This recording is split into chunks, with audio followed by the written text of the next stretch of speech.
Isa raw ang issue sa paghawak ng gobyerno sa pondo sa mahabang listahan ng dahilan ni Vice President Sara Duterte kaya nagbitiw siya sa gabinete.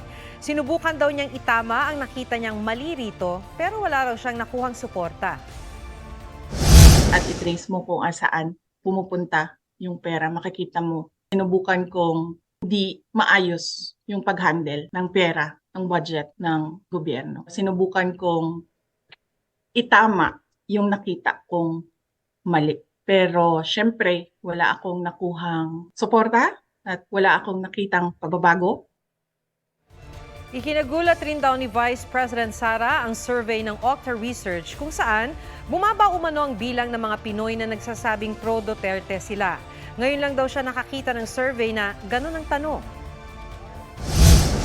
Talagang gagastos ka ng pera para tanungin ng mga tao kung pro-Marcos ka or pro-Duterte ka. Ang motibo dyan is perpetuation in power. So lahat ng threat sa power mo, sisirain mo talaga. Wala pang pahayagang Malacanang sa mga sinabi ng bise. Huwag magpahuli sa mga balitang dapat ninyong malaman. Mag-subscribe sa GMA Integrated News sa YouTube. Sa mga kapuso abroad, subaybayan nyo kami sa GMA Pinoy TV at sa www.gmanews.tv.